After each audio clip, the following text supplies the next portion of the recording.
podcast part of it. There we go. I'm going to share this on Facebook, make it public, and see if I can tag you in it.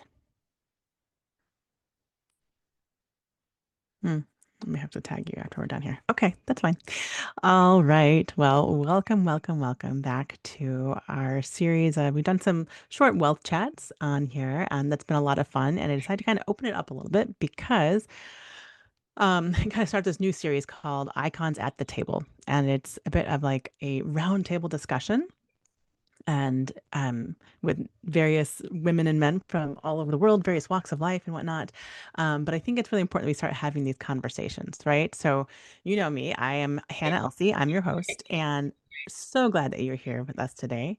And this is a space where we gather, like I said, intentionally. Me from my podcast, we gather intentionally for real conversations about what it means to live lives of calling, of wealth, of joy, and of purpose. So I created the Icons at the Table series because I truly believe that we are not meant to build our iconic lives alone. We are created for fellowship, for community, for doing life together. Our iconic lives, the ones that we co-create, they are created in conversation, in rooms where truth is spoken, where ideas are exchanged, and new waves of thinking, new perspectives are created, are born, right? So this isn't just, it's not a panel, it's not like an interview, it's just kind of a roundtable discussion with my friends who come on and join me with our drinks. I've got iced tea today and water. And I have lemon water in I love it. I love it. Lemon and water. hibiscus tea. Oh, the hibiscus I'm tea. just coming from 3 hours of circus school, so Oh, rehydrating. Yes, definitely. rehydrated. All right. I love it. I love it. I think you had hibiscus tea when we were doing our podcast session too, so I love that. But now I added beetroot. So on these short chats, we are here to explore really kind of what a little bit more about what like holistic wealth means, not just financial, right? But like what that actually means, like wealth of resources, wealth of relationships, of time, of freedom, faith, our impact, and how collaboration, not competition, right? I'm not about that at all. It's what allows us to rise higher together about our community, what that means. And we were chatting with Rebecca before we hit record. It's like, I feel like us as women in particular, we are created for fellowship and for community, and we do really, really well with that, right? And I think traditionally we've been kind of segmented into a lot of different compartments, right? And so I think there's kind of a surge of people coming back to bringing in community and the importance of that. I love your title, "It Takes a Village," Rebecca, and that, the title of your work and your body of work, I should say, in your community, because it's true. We say that kind of lightly, but it does take a village. We cannot do this solitary and do it alone. It's not, I mean, we can for a time, right? But it's never a place of resource or of replenishing for ourselves. It's always depleting us to do that. And, one of my favorite sayings, the old adage, which is if you want to go fast, go alone. If you want to go far, go together. And I take that and switch it around because I truly believe that if you want to go fast and far, go together. Because when we're doing things together, collaborating, working together, linking arms, doing it together, we can go fast and we can go really far because we have the support, the resources, all of that, right? So, for those of you who are listening here, for Rebecca and I, we're going to chat here a bit, but you guys, you are welcome to tune into this. This is a conversation, it's a round table discussion. So, if you're listening to this live, feel free to chime in on the comments and whatnot. I'll try to keep an eye on that. We'll see how I do multitasking these things. But we'll try to keep an eye on the comments, anything. If you guys have questions or comments, we'd love for you guys to tune in and join us at the table. Get your tea or coffee or whatever, kombucha, whatever it is that you want. So again, welcome, Rebecca. Welcome back to my table. I'm so glad to have you here. It's been, such a delight to interact with you in all of my spaces and whatnot. And yeah, I've truly enjoyed getting to know you better and deepening our relationship. And these are some of these pillars that we're bringing to the table today about around community, around collaboration, um, innovative ways of bringing that in, of wealth creation, because that is one of my true passions. These are things that are so important for us to talk about. And I think it's time for new conversations to be opened up around them. Mhm. So before we dive into, I got some questions for you, but I want you to just take a real quick minute and just real quick introduce yourself to the community and who you are, where you're at in the world, and what you do. Yeah. So thank you so much, Johanna, for inviting me to do this together with you and to into all your spaces. It's just such an honor and such a joy. And I really feel that you are, embodying this. You are really living this togetherness, and that really, like, I think it's so magnetic. And like you say, that is the only way we can really live in a regenerative way. And especially as mothers, we often do, or we were conditioned to believe that we should be doing it together, and then we wonder, like, what's wrong with me? Like, everybody Hmm. else seems to be able to do it, but me. But that's just not just the true, right? So, Exactly. and I work as a mentor for parents. My focus is on like peaceful parenting, gentle parenting, unschooling, world schooling, and a big part is of also the revillaging part, as I call it. So because that's one of the main questions, not only when you're living a life that's a bit outside of the box, but also when you're a mother, and Hmm. especially also when you're a single mother, but also very much when you're not a single mother. I think that um, it takes way more than two parents to not only to raise a child, but to do like everything. Like, I really think it takes a village, yes, to raise a child, but also to do life, to build wealth, Hmm. to create health, to grow gardens, to build houses, to build communities, to everything. Like, I also say, like, it takes a village to build a village. Like, we need a village for like really everything. Not that we can never be by ourselves, and I really believe that there's so much magic also in solitude and silence and all these things. But then if we have that village, that community to turn back to, and I really feel that that is, for me, a big part of my wealth, to have this really, I call it a soul village, because I really want to distinguish between this kind of old kind of village where I think, and that could be like a physical village where I think a lot of people come connected with like gossiping, and you need to just do as everybody does in order to belong. Um, yeah, and or it could also be a circle of people, a circle of friends, where there's a lot of this competition going on, and like back talking back behind each other's backs and so on. And I just feel so blessed that I've been totally out of that kind of togetherness for so long. I basically don't even remember it. Um, and I really love to remember that we are, every single one of us is a once in eternity event. Like, we cannot even be competition. Maybe the only way we can really be competition is when we're doing, what I what repels me, that's like putting everybody into the school system or anybody else, any other kind of system where we're trying to all be the same and do the same thing and so on.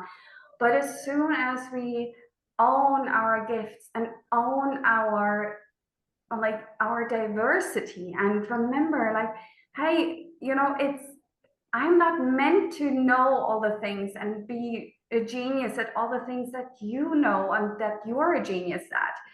I'm not meant to copy you or trying to be you or whatever. Like, I'm meant to be myself and stay in my own lane, and, on my own gifts and shine my own light. And like that, we can never be competition. And I see it as if we were all this beautiful, like, each of us is a puzzle piece of humanity. And like in a puzzle, there is no two pieces that are the same, and nobody can take your spot. Like, and then it is my responsibility to fill my puzzle piece part the much as I can with my everything that I have to, or I can give. And now this was not at all an introduction, but No, but I love it. We jumped right into it. But that's so powerful because like a good friend of mine, and mentor of mine actually says, like, the people who are called to your voice will be called to your voice, and those who are called to, and vice versa, right? Like we each have certain people who are called us, and there is no competition because we could Mhm. all work all day, 100, 24 hours a day, 7 days a week, and the work that needs to be done, the light that needs to be spread, there's still more to do, right? So there is no competition. We all just need, Mhm. and like you said, the puzzle piece, there's no two pieces of a puzzle trying to compete for the same spot because we each Mhm. have our own spot that is uniquely created for our own uniqueness, right? And I actually Mhm. love that because that's a really good analogy because it's like, then it's like, oh, there is no competition for it because this is Mhm. my spot. I get to shine my light, who I am in my own place. And that's all I have to do. Exactly. And that takes a weight off of our shoulders, doesn't it? Mhm. And I think like when we are thinking of so many parts of our lives, that feels so logical, right? When we're thinking of, let's say, our partners or our best friends or, mentors that we feel really drawn to, like, I mean, you could think, I mean, there are millions of women out there, but only very few are my dear close soul sisters. And what is unique about them? Well, their energy, their experiences, the backgrounds, whatever, whatever. So or partners, like, I mean, there's thousands of men out there, like, but for you, that one man is like your man, right? Like, and there we totally get it that even though there's others Wow. out there, but also everybody is unique. And yeah, I think I love the puzzle piece picture. That just was a beautiful analogy because it's like, oh, that clicked for me. It's like that's it exactly. yeah. Okay, so let's talk a little bit more about community. Like, when we strip away like the buzzwords that go along with that, I think, what does community actually mean to you right now, Rebecca? And like how are you intentionally cultivating that in your life, in your work, your family? Totally. So I've actually created a soul village guide, and that I try to boil it down to 1 hour, where I go exactly into this, and that was already hard to put it into 1 hour. So put it into a few minutes. It's going to be even more challenging, but I'll try. So for me, community means, first of all, that I feel safe, that I feel accepted as the person, the woman I am, and feel wholeheartedly supported. And then I feel there are different people that belong to my community. So there are some people who are like my soul sisters, the ones who I share really, really a lot with. Then there is, friends who are not super close, but they know me well and we're in touch every now and then. Then there is mentors. There's my clients. My clients very much belong to my community too, right? And mentors, as in, I think sometimes we forget that there's also people who we pay to be in our space, Community. Yeah. or it Yeah, could no. be whatever, childcare or a team member in a business or something. That, like, the one doesn't exclude the other. Um, for me, it is also people who are very living very different lives to me, but who just feel like I feel accepted and respected by them, and they are so supportive of me. And even though they maybe have like very different lives and partially very different values, there is still this part of connection that is very precious. Um, Beautiful.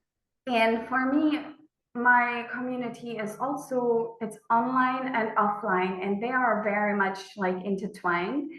Also because we have been living in different parts of the world. So sometimes, I can be in touch with somebody who's on the other end of the world. And like, for example, of another mom who told me about this place where we are now in Mexico. She told me about the circus school, and she was then, I think she was in Indonesia, at that time. I was in Finland, and now we are almost neighbors. I mean, she just lives like 2 roads from here, so it can really be so many different things. And how Yeah. we bring in that village, or that community, like I said, there's like many different things I can say about it, but there's a few key points that I think are really important to remember, because we so often think in our society like, yeah, but there's no village, there's nobody, for support. And I have realized that is partially true, but also partially we have so much power to actually bring in that community, and we are Yeah. partially also responsible for not having that community. And for example, there's this part about glorifying the struggle. So if we keep on celebrating like, wow, she's this self-made millionaire, or wow, she's this single mother with 20 kids, and it's so amazing how she's doing it all by herself. If Hmm. we just keep on like speaking to the struggle and like putting that struggle and people who are struggling onto that pedestal, then we are just perpetuating this culture of sacrifice and struggle, and also isolation. I agree with So, you. so Yeah, I think, 100%. yeah, I think that is a big part. And another one is being authentic, because like if we want that village, that kind of community that is truly supportive of us, then we need to give other people a chance to get to know us and really feel that they can trust us, they can believe in us, like we are, um that we are not changing like a chameleon, like a people pleaser, like they need to know, okay, this is how she is and who she is. Not that we can never ever change our opinions or whatever, but if we keep on people pleasing, that we think we're doing other people a favor, but actually we're doing the opposite. We're creating really wobbly relationships, because nobody knows, like, okay, when she's speaking to her, she's like that, and when she's speaking to her, she is like that, and when she's speaking to him, she says like she believes in that, and when she's speaking to him, she says the opposite. That is Mhm. really like not creating these really solid, beautiful, reliable relationships. Right. Built And on trust and integrity, right? Like you had to be who you are. exactly, Right. Exactly. exactly. And then I think that's the last thing that I'm going to say here is, being willing to both ask for help and being willing to receive help, which is also Mm, such a big thing for many of us women, and it is tied to this glorifying the struggle and so on. And we believe like, oh, I'm going to be a burden for her or him if I receive the help and so on. And this, like for me, a big thing has always been like, if I ask for help or if I'm willing to receive help, it's evidence for that I'm too weak, too lazy, or incompetent, or all of it together. And mm, each of us have their own stories, with those things, but I believe that is a really big important piece. And okay, one last thing I think is really important too, is diversifying our community. We have this tendency, especially, I mean, now I work a lot with mothers, and we have this tendency to cling onto people who are very much in a similar situation, and that is also really helpful and great to an extent. But if we're thinking of, okay, I'm a mom with like 3 toddlers and I'm super overwhelmed, and now I'm looking out to like share a house with another single mom with 5 toddlers. Not that I was, yeah, but you get the point. a lot of Like, chaos. and then we all have all these little humans hanging on our legs, and we just feel like, I just want to have 3 minutes to have a shower by myself. We're not optimizing our support. However, if we get together with other people who are in different situations, maybe who have older kids and who are happy to take your toddler and who just feel like, wow, that's such an honor that I get to spend some time with them. Or maybe they have teenagers who, I mean, when I was an older kid and a teenager, I loved being with with babies and little children. Um, or now here we have met amazing people and connected with amazing people who are either who like adults who don't have children, and we've been also not here, but we've been hosting many volunteers in our family. Often they were young adults or are young adults, and they crave this kind of context. They crave to be of service. Like they want to feel that, wow, I contribute to something meaningful, right? Yeah. Um, or people who are older who maybe don't have family wherever you are. So I feel that is also a really big key point for me. And yeah, I could talk so much more about this, but I'll stop here. Yeah, it's definitely just touching the surface, right? And obviously, Totally. I hope if people are interested in this conversation is like drawing your curiosity. Reach out to Rebecca. She's an amazing resource for this information and more. But yeah, I know you have a lot more depth to go into this. And I love the points that you brought up here, though. Like it's so important, like every one of those, right? Um, you know, yeah, glorifying the struggle. Because it is so true. That is what we've been conditioned to do, and it does not breed a good result for on any side, right? Mhm. The ability to ask for help and the ability to receive help. I remember distinctly having such a challenge, such a struggle around both of those, asking for help and receiving help. Like I was great Mhm. at giving help.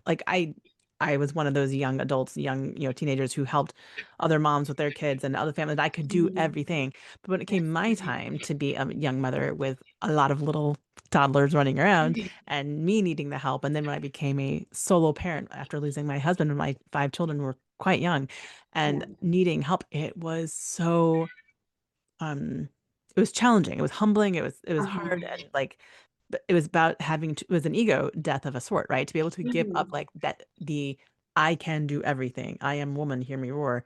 Why do we have to roar? Exactly. Right? Like we get to be gentle, and we are powerful and so Mhm. full of strength and grace, and we don't have to roar. It is okay to accept help, and I had to like walk through that and understand Mhm. that Mhm. at many different points along the way. And Mhm.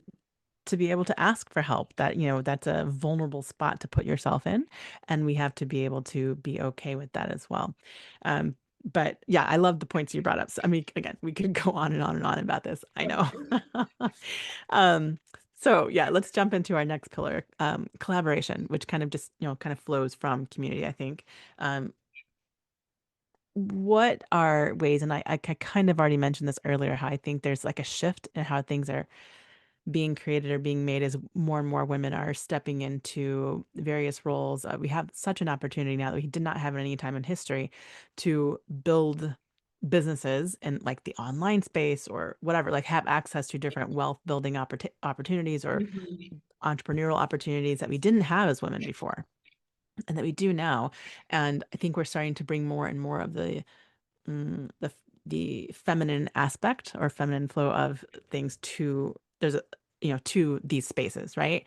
And I think Mhm. part of that strength, like I said, we are meant for community and for doing things in fellowship. I think part of that is collaboration, right? Mhm. um and I know there's the bit of a shadow side, as we call it, with it as well, because there can be, again, in the way that we've conditioned to be fighting for our place, trying to get to the top. This whole thing, like pushing people down in order to get there. And that's toxic in so many different reasons and ways. But I think, the beauty of collaboration is that there is no need for competition and that we can just relax into that and then Mhm. really embrace the strengths that we have as women of doing things in community, of linking arms together and creating something super powerful together. Mhm. And so I am so intrigued by this, and I am looking for answers from all my guests. And as I'm talking, have these conversations with people from all around the world and various walks of life, is what does collaboration look like for you in practice, right? Like, how are you, what are innovative ways that you're bringing that into your work, into, yeah, into your work and what you're doing here? Or how do you see it as ways you would like to bring it in, maybe? Hmm. Yeah, I totally love this topic so much.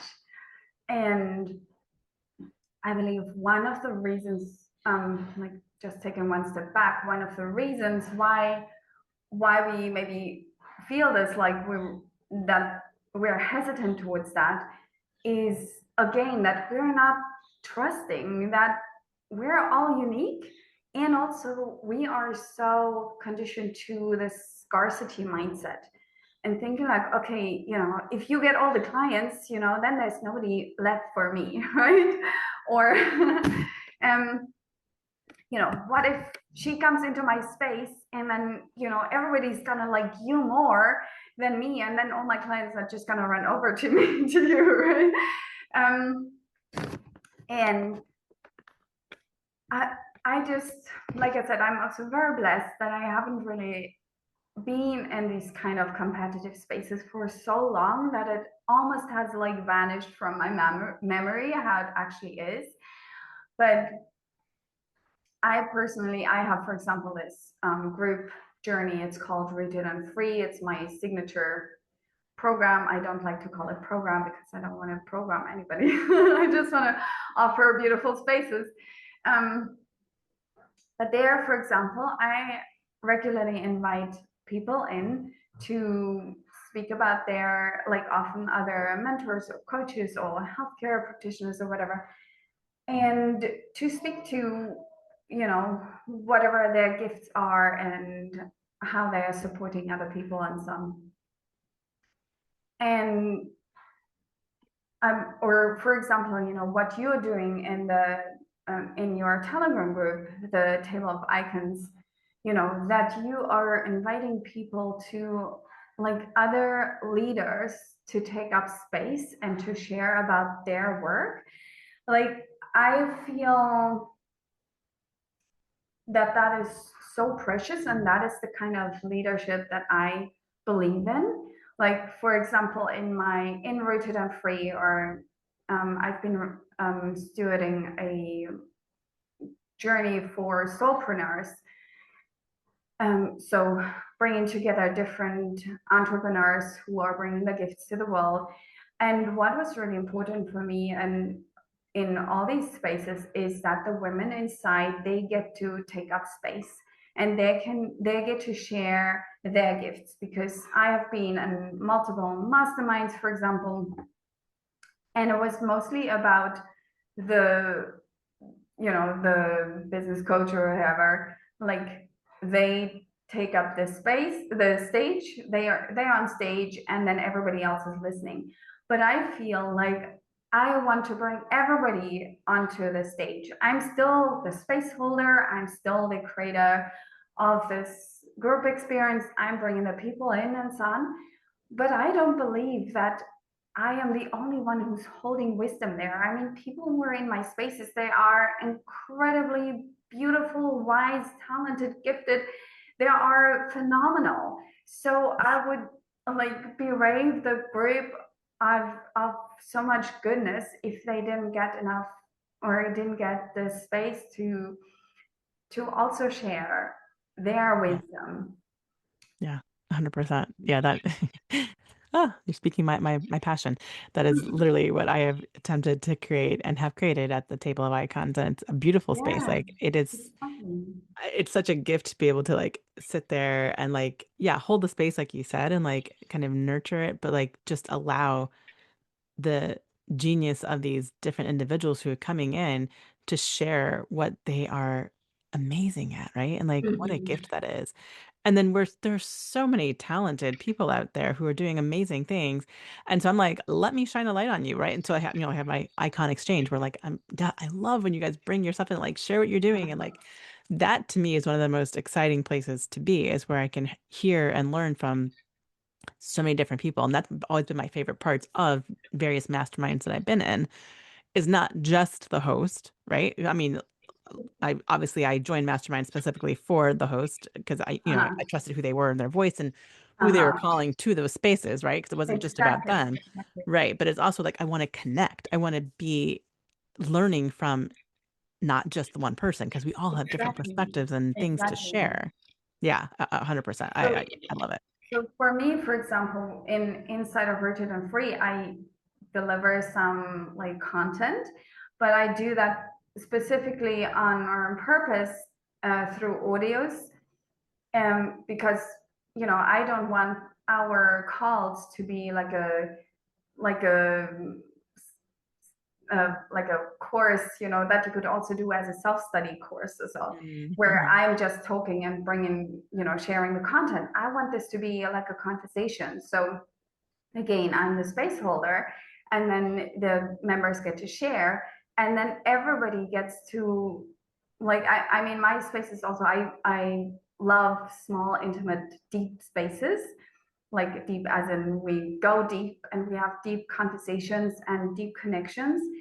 And Mm-hmm. then, you know, because we all have so many different experiences and skills and wisdom. So sometimes I don't have the perfect answer for the question that somebody's asking, but somebody else in the room has. And I think it's such a shame if they would never get to actually share that.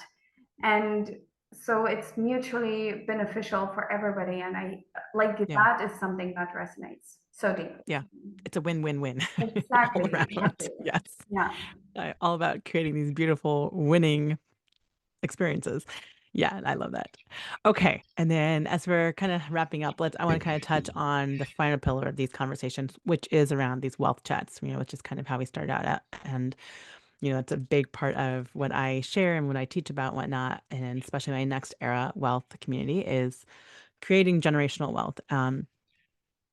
Changing our lineage as far as our wealth, right? And that does not just include finances, right? That's, Mm-hmm. yes, all about it. And I'm all about creating vast amounts of wealth that we can use because resources in the hands of good people are only going to do good things, in my opinion. Mm-hmm. And like I've shared before, I feel like a lot of times what holds people back from living out their calling is a lack of resources. And so I'm very Absolutely. passionate about Mm-hmm. creating real opportunities for wealth Mm-hmm. building, right? Mm-hmm.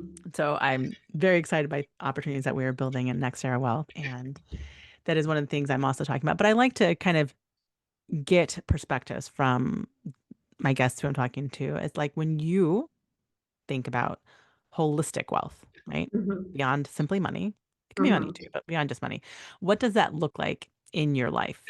Mm. And maybe how has that definition evolved for you over time? Yeah. Um, I think just in general, when it comes to wealth, I have been very, I'm especially since I got into this more like non-mainstream circles, I feel a lot of people are resistant towards money. And it took me a lot of time to realize that actually, money is neutral. Money is like a fertilizer for whatever you're planting. If you're planting weeds, it's going to grow weeds. Um, if you're planting beautiful trees, or I also don't want to call it weeds. Actually, weeds are also just plants that we are looking down onto. True. So, but whatever in whatever the person who's holding the money is having, what their intentions are, what their values are, this is going to be multiplied by the amount of money that they have in their hands. So and I've been seeing it both in myself and in so many other women, like you say, we hold so many big, amazing, not only life changing visions, but world changing visions. And then it's the resources that are standing in the way, or the lack of resources, like financial resources. And I've really realized that money is, in today's Western world, money is a portal to so many other things. So for me, health or wealth is about health a lot. But if you want to, unless you want to go and get like really cheap mainstream drugs, it is an investment. It costs a lot to pay for all these treatments and so on, or I don't know, homeopathic um, ailments, or wait, what's it called? Um, Remedies and whatever, Yeah. um, whatever we want to invest in or what we believe in, it requires resources, and I want to have the resources, and I want to also be able to pay the person who has created this or who's giving me this treatment or something. I want them to be well too. I want them to be well resourced too, so that Yeah. their lives can also be regenerative. So the health, the food, which is obviously related to our health also. Um, the joy, having, like now, for example, I'm going to circus school, and of course I want my teachers to be paid, and I want to have equipment that I can do all this amazing stuff on. um, it is time, having the time, not having to trade my hours with money. Yeah. So learning how to like untangle this and allowing the money to grow by itself, stuff like that, so that I can spend a lot of time with my children, for example, or other amazing people, or with myself. And again, that is again tied a lot to money, because most of us grew up thinking, okay, if I want to have more money, I need to work more and I need to work harder, or I need to get 10 more degrees to get a better job. So, Yes. I definitely did that. yeah. And of course, there's so many other things that are wealth for me. Wealth is learning new things. I mean, I'm somebody, I just love learning, getting support, and you know, support. Like I said, support. And the village can be, yes, that could be, my neighbor inviting me over for dinner, but it could also be that I order some dinner, or that I pay somebody to be with my children, or that I pay somebody to do parts of the work that I'm doing in my business or whatever. Yeah. Um, I agree. I Yeah. think those are There's they. so many different aspects of it, right? Like, Uh-huh. but I think it's the freedom to decide what you want, Totally, the totally. options. Yeah, to Having have the having the options. agency, knowing that, and I have those conversations a lot in Rooted and Free also, where a lot of women come in from this more alternative world and also have had this resistance towards money, and then they feel like, oh my goodness, like if only I had more money, I would have more options. I Mm, could go to a different place, I could move to a different place, I could buy that food that I want to give to my children. I wouldn't have to work so much, and I could spend more time, doing what I love. And yeah, so yeah, that probably like is the core of it, right? Having yeah. options. Yeah. I agree. I think that's when you boil it down, it's the freedom to have options and to Mm-hmm. make have the agency to make the choices. Yeah, I agree. Yeah, exactly. Um, yeah. Oh, Rebecca, it's been a great conversation. Like, oh, you guys, this is why I believe so deeply in spaces like this, these virtual roundtables, these one-on-ones, these like really like authentic conversations, right? Real conversations that can change how we see ourselves, how we see our lives, that change how we build our work, maybe even our lives, right? Change how we lead our businesses and our work and our lives. Icons at the table, this series is part of a bigger movement that I'm building, one that's just rooted in the belief that we don't have to choose between going deep and success, between having impact and massive wealth, right? That's not an either or. We get to create lives that we are wildly in love with. We get to build wealth that actually supports our families, our communities, our dreams, our visions, the future that we're stewarding, that we're calling, and we get to do it together. Rebecca, thank you so much for coming to the table today. Thank you for your honesty, your presence, your voice. I loved having you here. Um, Real quick before we wrap up, where can people find you? I have a website called ittakesavillage.se. You can also find me on social media under ittakesavillage.se. I think on Facebook, it's maybe just It Takes a Village. On Telegram, I also have a channel called It Takes a Village. But if you just, and on YouTube as well. But if you just go to my website, you'll find all the links there as well. And you can just email me to info@ittakesavillage.se. I love it. It takes a village, you guys. This is the perfect opening to our series around community and collaboration. It takes a village. I love it. And I'm going to tag you on the Facebook Live so people can, find you from that as well if they're seeing it on Facebook Live. But then this is also going to be, it's going to live on. This conversation is going to live on as part of my Iconic Life podcast because these are the kind of conversations that are meant to be carried forward and to last and have people be able to come back and just, get into them again. So until next time, you guys, stay curious, stay connected, and keep building. Keep building from truth. Keep getting curious. Keep looking. And yeah, reach out if you have questions for either of us. All right. Thank you guys so much for joining us today. It's been such an honor, Until Hannah. next time, guys. Bye.